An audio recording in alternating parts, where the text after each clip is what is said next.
Okay, we'll get started. As you can see, today we're supposed to have Professor McGuigan to be here in person, but unfortunately she's sick. So we think it's better to not have her here. But we are lucky enough that Professor McGuigan is willing to give the lecture virtually, right? So Dr. McGuigan is a professor in the Chemical Engineering and Applied Chemistry Department at the University of Toronto. She obtained her undergrad degree from University of Oxford, her PhD from University of Toronto, and then she did her postdoctoral fellowship at Harvard University and Stanford. Her research group is focused on the engineering of tissue model to explore mechanism of disease and regeneration. Dr. McGuigan's work has received numerous awards. This includes the 2013 Termis Young Investigator Award and the Canadian Society for Chemical Engineering Hatch Innovation Award. In 2018, she was elected to the Royal Society of Canada College of New Scholar, Artist, and Scientist. In 2022, she was elected the Fellow of Termis, and this is by the Tissue Engineering and Regenerative Medicine International Society. Now, before I kind of hand the floor to Dr. McGuigan, I actually just wanted to tell you a quick story, and I promise this is a true story. Yeah, very, very quick.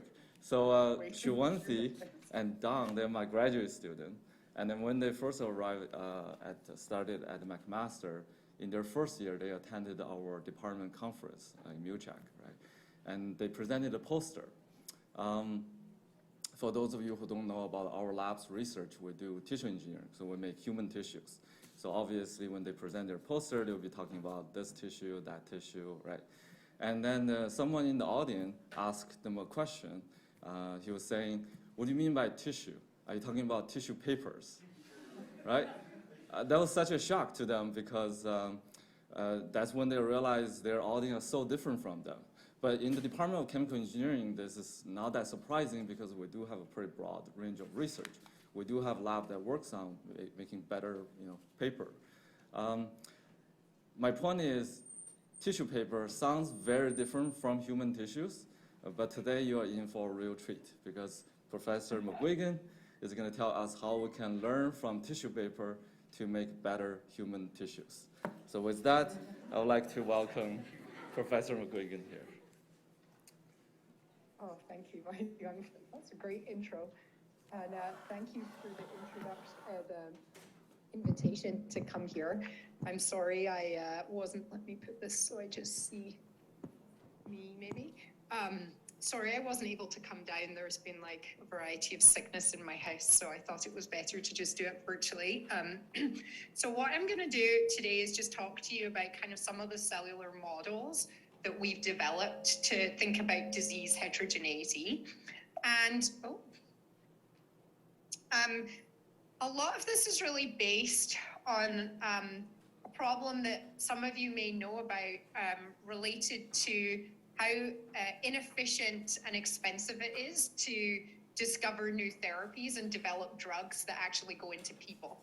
And this is a complicated diagram, but if you break this down, essentially the different stages of this are you need to try and find a compound with some kind of useful therapeutic effect.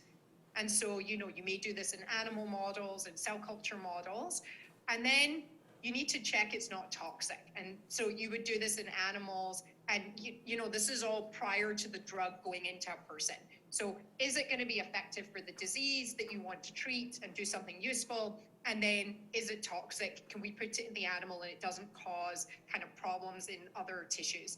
And then when you go into people, you kind of do the reverse. So your phase 1 trial is safety. Can you put this safely in the person? And then phase 2 and 3 is where you then understand, is it effective in that person for treating that disease?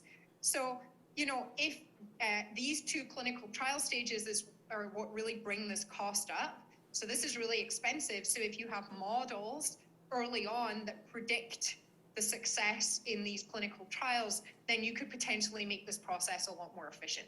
So that's kind of the dream. And where there has been some kind of translation is really around, can people see my pointer? or do I need to use the laser pointer? Yeah, we can see it. See the mouse? Okay, great. Where there's really been some application of this is in these toxicity models. So there's a number of these in cardiac, liver, kidney, lung, where there's a real business case for the use of these models, right? Because every drug that comes through this stage, you're going to have to do these toxicity studies before you can get them into people and look at efficacy. So if you develop and validate a toxicity model, then there's a high volume of use that it can get used for once it's validated in terms of predicting human toxicity and potential toxicity in different kinds of people, for example. So, that's, I'd say, where the furthest translation of these models towards actually impacting this problem has been. So where my lab is focused, though, is more on this earlier stage of how do you identify compounds that are going to have a therapeutic effect. And obviously, this is a harder problem because you're going to have to design a model specific to each drug that you want to create. But if you can do this in an effective way, then obviously it has huge value because you're able to potentially predict whether you're going to fail or not at this final stage, which is where you're asking, does this compound really have an effect clinically on the person and change the course of the disease and be better than current standard of care? Because many drugs will get to here and they're no better than standard of care and therefore are not adopted, right? So if you could get predictive models here, they could have huge value, but this is a harder problem and it's less easy to convince people of the value because you're going to have to do a lot of development up front with the hope that this is predictive. So I think once there's been a couple of examples of this with drugs that were actually discovered, then there'll be real buy-in that this predictiveness is possible. So why is sort of predicting the effectiveness of a compound and its behavior in a tissue so hard? And part of the reason is that tissues are very heterogeneous and dynamic. So there's different cell types in the tissue, there's blood vessels that go into that tissue, and depending how far you are from that blood vessel, there's going to be different levels of oxygen and nutrients and waste at different locations, depending on how far you are from a blood vessel. If you deliver a drug to, say, a tumor, for example, then this whole microenvironment is also going to change over time. If blood vessels are growing in or there's any change in the tissue, there's these kind of dynamic processes. So it's very complicated to model this and understand how a cell is going to behave because it's in a complicated multi-phase environment that's changing over time and in space. And, I think another element that's also really important is understanding the kind of concept of what you're actually trying to model. So what regeneration or disease progression mechanism are you actually trying to target when you're trying to build this model that's going to help you discover a drug? Because the thing that you're drugging, the process you're stopping or enhancing has to kind of be actually relevant in terms of the progression of that disease or prevention of that disease.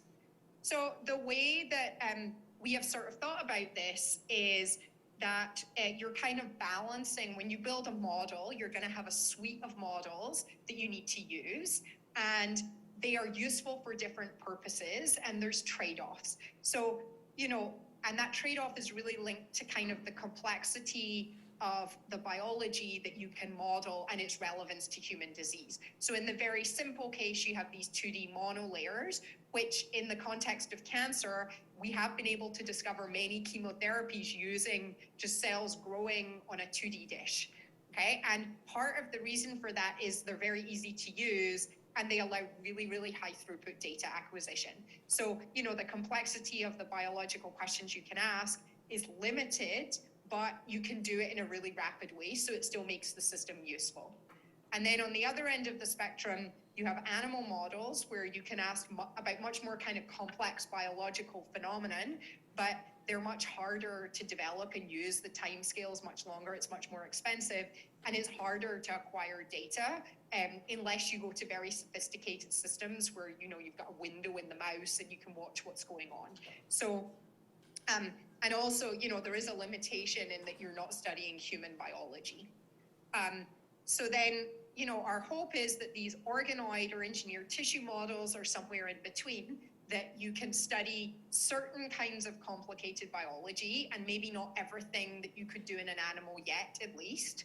And it's human biology, and that if you're smart, you can really design these systems to push as much as you can off this curve to make them easy to use. So can you be smart about how you design them to get data out of them, and also, increase the complexity of biology that you can model. So in my group, we have a number of models. I'm actually going to focus on kind of a couple of examples today from cancer, but we do have models in collaboration with Penny Gilbert's group in skeletal muscle regeneration, and one that just came out recently on making adipose tissue and treating to induce obese phenotypes. I'll focus today on just a few examples from the cancer work that we've done. So the first system I'm going to tell you about is this tracer platform, and what really motivated it is that in many cancer types, so one example is pancreatic ductal adenocarcinoma, or PDAC,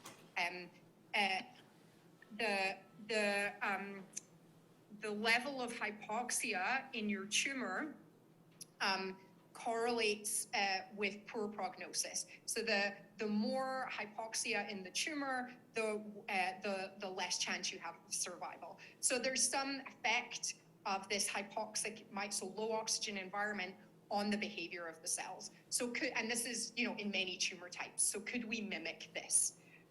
So the system that we came up with, and this, kind of came out of like chemical engineering idea and conversations, is we take actually teabag paper. So this is where the tissue paper comes in. So we take teabag paper, which is very useful in that it doesn't fall apart in liquid.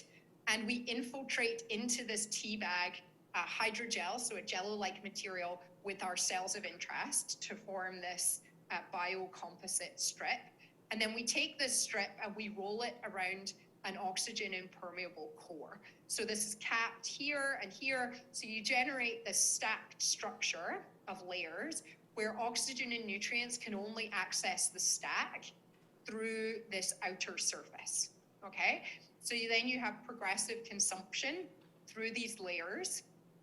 And so then you'll generate gradients of waste and nutrients, or oxygen and nutrients through the layers, and waste in the opposite direction. So your blood vessel is kind of out here, and then you're moving into the tumor core here. And when you want to do your analysis, you can simply unroll the system, and then from the length along the strip, you can trace back which layer you were in the 3D stack structure, and isolate cells to then try and understand the properties of these cells at different locations in this gradient. So this is what this looks like. This is the teabag paper. We can infiltrate here. The paper fibers are in red. The tumor cells are in green. So you can see you can generate these dense structures. This is what it's rolled like. We have this little piece of plastic to kind of hold everything tight so the layers are in contact. We've published and come up with various ways to control the heterogeneity in these, so we can put in hydrogel layers that cells can penetrate, that can't penetrate. We can use bioprinting to print different cell types and different patterns in the strip. And then when you want to do your analysis for unrolling, you just pull very simply with tweezers, and you can kind of unroll this very rapidly. And so the question I always get asked is, well, do you get chunks moving between the layers? So I put this data up here. So that was the first thing we confirmed. So we patterned red expressing and green expressing protein cells in the different layers, rolled, cultured for 24 hours and longer, and then unrolled and looked at, do you get transfer between the layers? And you don't see sort of significant transfer. And likely what's happening is the paper is, by rolling it, you're kind of creating this dominant fracture plane that when you unroll it, you're much more likely to break the tissue between a layer than within a layer. So likely there is a little bit of loss of the few cells that are maybe bridging that layer, but it doesn't seem significant and certainly we don't see a lot of movement between the layers unless there's something like two cell types that want to mix that are driving that mixing to occur. So then using this system, we could measure oxygen gradients. So we add a molecule or a chemical that's metabolized, and if there is oxygen present, it's reoxidized back and you get no staining. If it's hypoxic, the metabolized compound binds to the surface of the cell, and then when you unroll, you can stain with an antibody. And so you can measure and see these oxygen gradients and how they adapt over time. And you can also see kind of expected changes in gene expression from the outer to the inner layers, so the hypoxic layer here. And then we spent a lot of time in that initial paper showing that you get behaviors you expect. So cells in the inner hypoxic layers are less responsive to radiation, which is what you would expect and what you see in human tumors. And then what was really exciting about this is, you know, hypoxia really changes the way cells process energy, and tumor cells process energy in a very different way to normal cells. So this could be an interesting target. So we did think about could we perform sort of a metabolomic analysis with our system, because prior to our work, a lot of the metabolomics analysis is done just with cells in suspension or on a 2D dish, because metabolites are small molecules, so the profile can change very quickly. So you need to kind of take a snapshot of your data and collect the sample very rapidly. So what we were able to do was culture our system, unroll the system, and sort of initially freeze it on sort of a chilled plate. And so the unrolling was done in maybe 3 seconds, so that then we were able to collect and do this metabolomic analysis. And using mass spectrometry, we were able to pull out these signatures of hypoxic and normoxic cell types from the different layers. And this is, and you know, we saw gradients beyond just oxygen. So this is something that we are following up on, sort of using this metabolomic technique. And so our original, like, you know, this work was from a while ago. Our original work was all done with cell lines. And around sort of 2015, 2016, when the paper came out, there was really a move towards using organoids to really better model patient heterogeneity. So, you know, we thought, well, this will be really simple. We'll just put our organoids into the system, and, you know, it should just be the same as using cell lines. But we kind of came up with, there was a couple of difficulties, and it really has taken, you know, it took another 3 or 4 years to really robustly integrate these organoid lines. So I'm going to talk about how we did this. So the first problem was just scaling growth of these organoids. It's very, very expensive. So, you know, a bottle of media is like $800, and then you need a lot of matrigel. So you can't actually, the original tracer was a certain size, and you just needed way too many cells to construct the system. And so you could say, well, let's just miniaturize the system because it's a strip, so we'll just make it smaller for less cells. But the problem is, if you made it the size that you needed, then it suddenly became really small and very difficult to handle, and because you're dealing with this now tiny strip of paper that you can't really handle. So Jose Cadavid in my lab came up with this very, very clever idea where what he did was use a polymer printing technique to infiltrate regions of the strip with oxygen impermeable polymer, so PMMA. So you can see here that you infiltrate the paper, and then you leave regions where you can seed the cells. And these are much, much smaller regions.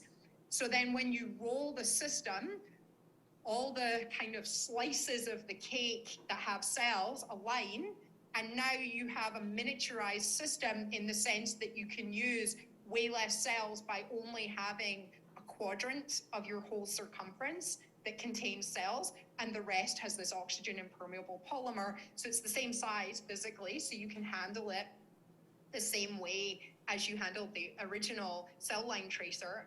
Excuse me. But it uses way less cells. So the next thing we had to do was, you need to kind of create a distribution of cells in this region that you're going to stack that is fairly even, or you're going to end up with kind of oxygen gradients within a single organoid within that layer. So you need the cells to sort of distribute within the layer. So when we tried with Matrigel, excuse me, our first approach was just let's put tons and tons of cells in there. And that didn't really work because the cells just compacted and you ended up with hypoxic cores within a single layer. So what we realized was that the Matrigel is soft. So when you add lots of cells, they just kind of pull on the Matrigel and compact. So that doesn't work. So the trick that we found was really by creating these blended gels. So if we have 25% Matrigel and 75% collagen, we can have the same viability as cells in Matrigel, but then we get this sort of spreading and coverage that we need within the scaffold. So that's sort of the composition that we now use in our systems.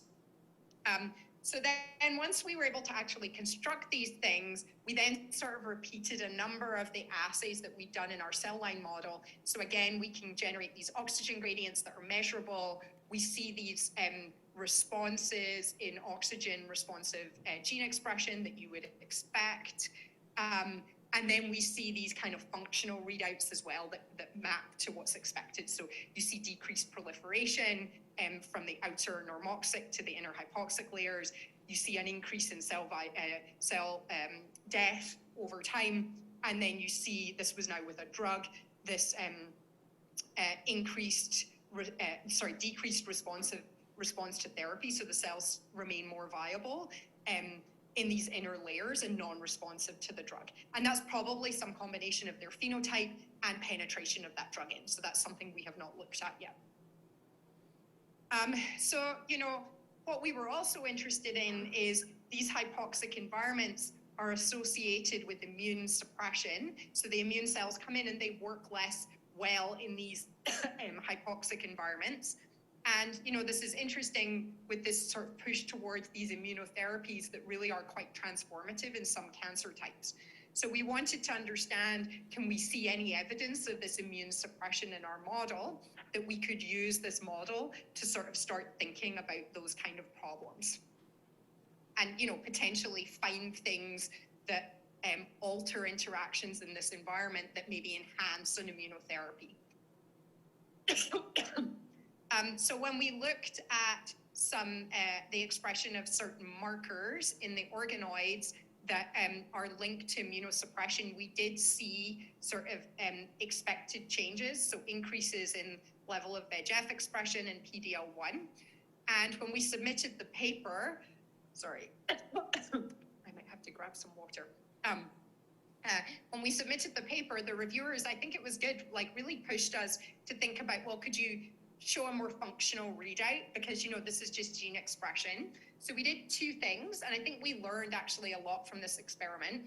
So what we did was we took a tracer, we unrolled it, and, we rolled it, we cultured for 24 or 48 hours, and then to reprogram these cells so that they're in their hypoxic state. And then we unrolled, sectioned the layers, and produced conditioned media from them. So our assumption was whatever state we put the cells in the inner layer versus the outer layer, when you put it back into normoxia, there'll be a reversion back, but it will take some period of time.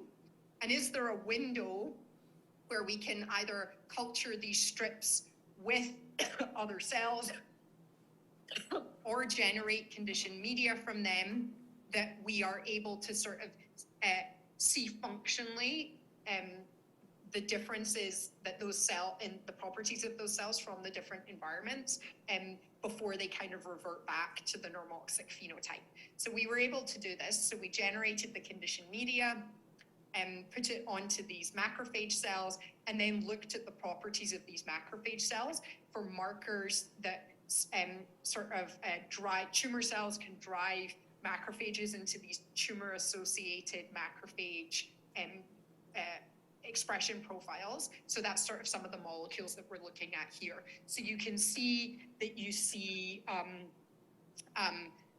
different properties of in layer 6. So increased sort of TAM-like phenotypes in layer 6 versus layer 1.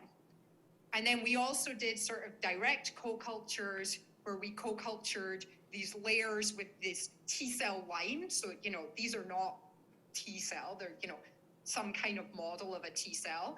And the idea is in these immunosuppressive environments, you get increased cell death of the T-cells, which is what we're seeing here. So in layer 6, you see increased death of these Jurkat cells. So it's at least some hints that we can model this immunosuppression in these organoid type systems.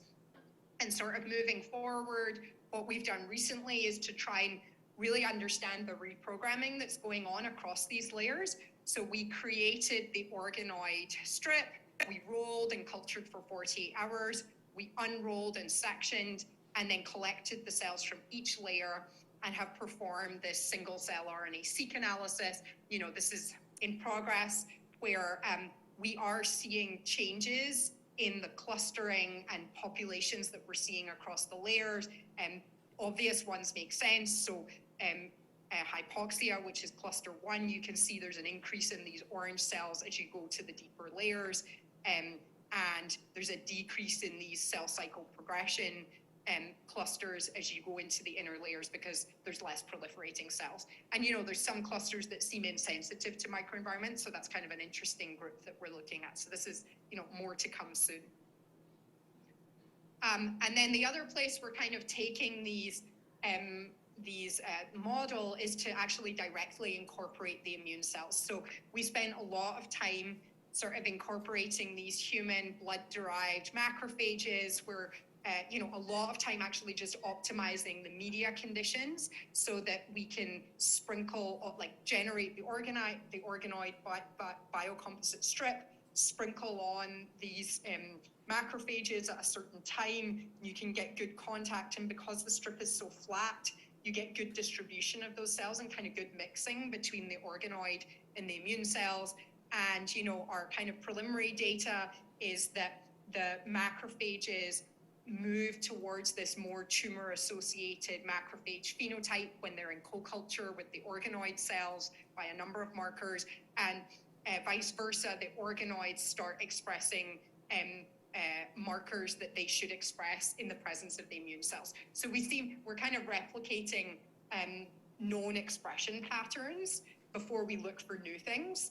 And then also functionally, we wanted to validate an effect. So there's evidence in the literature, primarily with mouse cells, that macrophages make the tumor cells less responsive to standard of care chemotherapy in pancreatic cancer.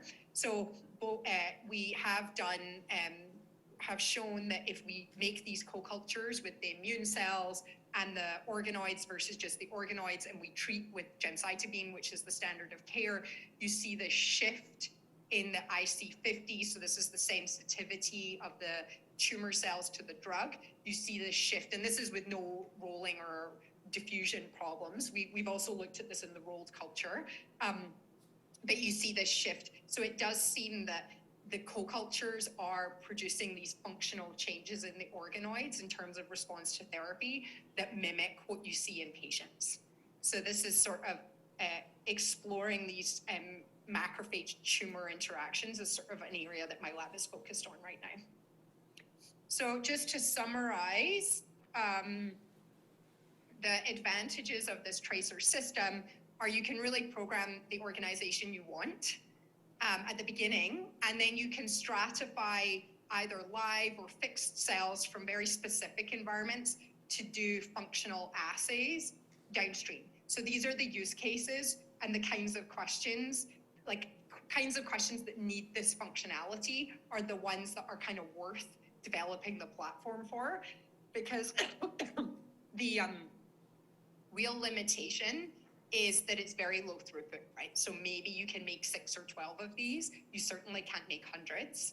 And the analysis is destructive. So you need to know the time point that that you want to analyze, because as soon as you're making lots and lots of time points, the number of tracers and the number of cells you need sort of scales very dramatically, and it's hard to manage. So this is definitely a low throughput tool where you want to go in with a focused question.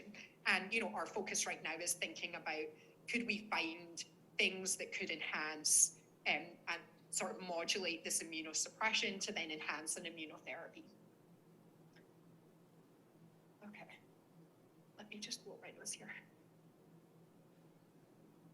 Okay, so the next tool I'm going to talk about is this glance chip. And again, it's really thinking about the fact that tumors are heterogeneous, and you have heterogeneity at the patient level. So, different people's tumors are going to be different. You have heterogeneity within the microenvironment because they're going to be close to different, the composition locally is going to be different, and the molecules present. And then the tumor cells themselves are also different, right? And so, we talked about this, like organoids, the idea is that they can capture some of this cellular level heterogeneity and patient level heterogeneity. But the kind of challenge is scalable models with organoids are really quite primitive. So there's kind of two standard models that first evolved. So one is a gel plug. So you just take your gel and you put it in a well. And the problem with this is you get a meniscus because the gel kind of, with surface tension is pulled up, that you get this meniscus. So you can also do a gel dome. This uses less volume, where you use, a droplet that doesn't touch these walls, but then you still have a meniscus, right? So this is really problematic because you're getting variation in gradients in nutrients occurring, and it's also really hard to image because you've got this meniscus. So the way people have kind of gotten around this so far is this slurry method, where they form a gel plug, which actually still has a meniscus, so that's a bit of a problem. Then they put the organoids on top of this plug and then inject in media that has matrigel, very dilute in the media, with the hope that the signals from that matrigel will make it feel 3D-like, even though it's 2D with media with matrigel in it. So this is the problem we really wanted to address when we built this glance tool. So the way we make this is we take a polystyrene chip and we hot emboss these little chambers in the chip. So these are cavities that have a set thickness and set dimensions. And then we bring this elastomeric polymer lid on top of this these cavities so that there's injection ports lined up with the two ends of the cavity, okay? So then you can inject in gel, a hydrogel, into the cavity, and it flows, and then you can gel it and mold this very flat microgel that now takes on exactly the dimensions of the cavity. So it's flat and has a set thickness. And then you can peel off this lid and then integrate this with a no bottom well plate so that you now have one microgel per well, and it's addressable. And so, we can do this at 96 wells. These are kind of the inlet and outlet holes where you might get some residual gel, but we take a region of interest in the middle away from these holes. And what's really interesting is now the cells are all kind of contained within one image plane as opposed to in the dome where there's variation. So imaging becomes very easy, okay? So we can do this with organoids, and you can see that you get many, many more organoids in focus than you do in kind of your standard gel dome or gel plug model. And so we have actually quantified this. So we've looked at kind of the variation within a well. So this is, across one of these image regions of interest. So you get much, much lower variation in the glance chips. And then if you look between wells, we're about the same as the variation in a 2D gel, in a 2D well.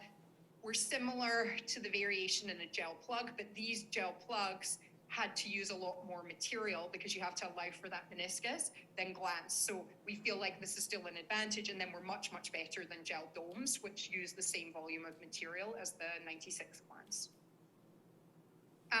So because we've now got this flat surface, this allows us, instead of using some kind of soluble readout, we can now easily and scale imaging readouts, which lets us model much more complicated behavior in these systems. So what we do here is we can seed the cells and then use a high content microscope that's just wide field, it's not confocal, to monitor growth. And so we can quantify now the growth of these cells over time, just using this mean gray value readout. And then, you know, when you add elements of the microenvironment like cancer-associated fibroblasts, so you can add either conditioned media and you get this increase in growth, which you would expect, or you can add the cells directly and you see, again, the same increase in growth.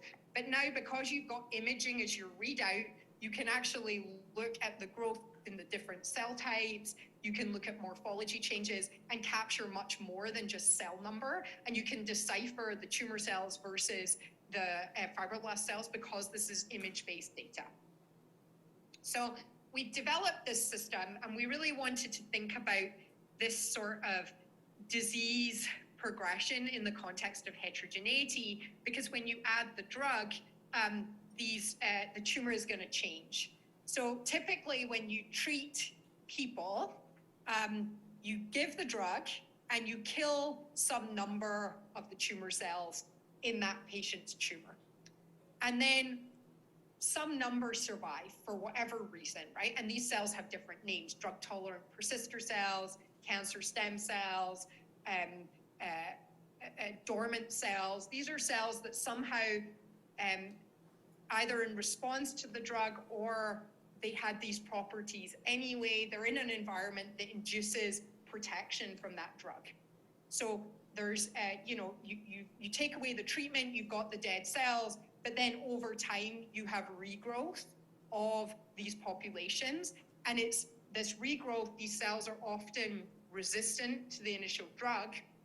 And these are the cells that will then metastasize and often will lead to sort of death of the patient. So we're really sort of interested in, you know, how do you target these cells that don't respond to the therapy? Can you give treatments to try and kick these cells out of this protective state so that they're more responsive to this standard of care therapy? And so most drug screening platforms actually do their analysis here, okay? So they'll use an Alamar Blue, or you could use an image-based, like we have mean gray value, and essentially they say, you add the drug, how many cells are left alive, okay? But what we wanted to think about is, well as the cells left alive, can we characterize their capacity to produce this repopulation of the tumor and regrowth? So the way we did this was we seed the cells in our chips, we grow them for 24 hours, we add our chemotherapy drug for 3 days, and then we watch over time the repopulation of these gels, okay? So the first drug that we tried sort of all made sense. So if you treat with a very low dose of drug, the regrowth happens very quickly. If you treat with a very high dose of drug, the regrowth happens slowly. And at certain drug concentrations, you get no regrowth. But what was really interesting, and this was really like serendipity, we were like, wow, we got the use case we wanted to show, was when we treated actually with the standard of care, and these are head and neck cancer cells, what we found was there was this interesting regime where you treat with a higher drug and you kill more cells, but they regrow faster. So this is a case where you treat, you kill more cells, but the state that you leave those surviving cells in has given them a supercharged capacity to grow, so you repopulate your tumor faster. And you wouldn't really be able to capture that in your Alamar Blue standard assay, right? Because it's gonna say, well, you killed the cells very effectively relative to the other treatments, right? So we really think sort of looking at this regrowth phenomenon could be a really powerful way to think about not only how many cells do you kill, but what does the drug do to those cells in terms of their capacity to repopulate in the treated environment and the tumor. And so we have done this with organoids as well, and sort of see these interesting behaviors. So again, if you treat with low concentration of drug, you see this fast regrowth. in very, very high concentrations, you see no regrowth in the timeline of our assays. And then in this intermediate stage, you see regrowth. And, these organoids are kind of individual clusters, right? So what we were really interested in is during this phase, is it that you treat with the drug and the cells all go into some state where they kind of hibernate and then they all regrow? Or are you doing some kind of selection here where some organoids have a capacity to regrow and some don't, and that you're seeing some heterogeneity within your organoid population itself? And so what was interesting when we could go back to the movies, because we had the movies, and what you see is it's not standard regrowth of all the organoids. It's regrowth of certain organoids within this culture. So, we can really start to think about modeling this cellular heterogeneity within these tumor cell populations. And so, this initial work was done with organoid cells that have been infected with a GFP virus so that they're expressing GFP. So this just meant the fluorescent imaging and the tracking of this to do the analysis was easier. We have now modified this and kind of tweaked our imaging. We actually got a new microscope, which allowed much better phase imaging. So this has allowed us to do this with phase images rather than fluorescent, which is very helpful if you want to look across many patients, because you don't want to have to do the virus infection to every patient line. So now we're able to, with phase, pull out and sort of see these interesting organoid growth behaviors, and we've got kind of automated algorithms to detect organoid growth so that we can sort of do this at scale. And so we've started comparing patients, and you can really see quite different properties in different patient lines in terms of the number of cells that regrow, the rate they regrow at, and kind of the distribution of heterogeneity and what regrows. So what we're really thinking about now is, what are these populations that have this high capacity to regrow? And could these be targeted in a patient? Do these cells in vitro, these special populations that regrow, what do they actually represent in terms of cells in vivo that repopulate tumors? So are these expressing these kind of drug-tolerant persister cell signatures? Are these have these stem cell properties? What are these cells that are repopulating? And do these cells that we see in culture, do they exist in vivo? Because then obviously this could be quite a nice predictive assay that you could try and sort of understand your recurrence risk to potentially inform like how frequently you scan a person, for example. So just to kind of summarize this 96 gland system, so it's creating these flat hydrogels that it's very simple taking away the meniscus, but what that really enables is these imaging time-based readouts that can give you very useful information. So, we can get growth, we can get regrowth, and now we can get kind of unlabeled continuous tracking, which sort of provides interesting opportunity to really scale these systems. I'm just checking my time. I think I've got time for,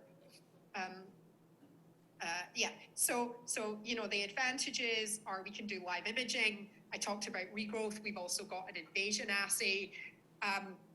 The main limitations of this, there's no environmental gradient. And these are very, very small hydrogels. So, you're putting in 3 microliters of gel. So if you want to then do genomics analysis or transcriptomic analysis rather, you're having to pool many of these little microgels just to get enough material. So that is a limitation in this kind of system. And so, we're focused on this regrowth assay and also how we can think about sort of infiltration using this invasion assay that we've developed that I didn't talk about. But happy to answer any questions on it. So then in the last sort of few minutes, I'll talk about this sort of unpublished, well, hopefully soon to be published platform called SPOT, which is trying really to get the benefits of some of the benefits of tracer and some of the benefits of glands that's really scalable, because a lot of these kind of potential organoid applications really require massive scale, right? So tox screening or drug discovery, or if you wanted to do gene screens, or do kind of comparing many, many patients, you really need to be able to do things at scale. And the problem with glance is there's that assembly step, right? So you need the lid, and then you inject in the hydrogel by hand, you peel it off. So you're never really going to be able to go above 96 wells, and a robot cannot do it because there's this disassembly step.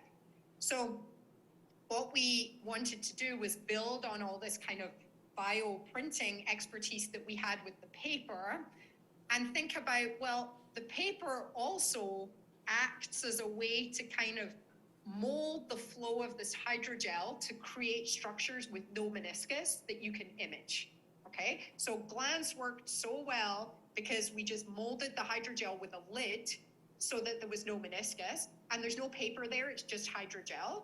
But, you know, if you don't mind the paper being there, the paper itself can get rid of the meniscus because it kind of controls where the hydrogel gels. And so what we wanted to do was sort of also get rid of this assembly step that glance requires. So the system we came up with is we take a sheet of paper and we draw in this oxygen impermeable polymer a 96 well plate or a 384 well plate. And then we can use these adhesive tapes to form this into a plate with a no bottom well plate and a very thin bottom that allows imaging. And so now in each of these wells, it's sort of ready to go that you can inject in your hydrogel cell mix, and no meniscus forms because the gel wicks into this and kind of takes the form of that paper layer if the volume is approximately similar to the paper, the cavity that that paper layer creates.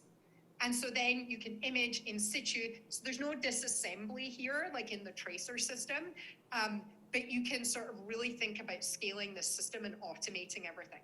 So we've been able to do this at 96 wells, 384 wells.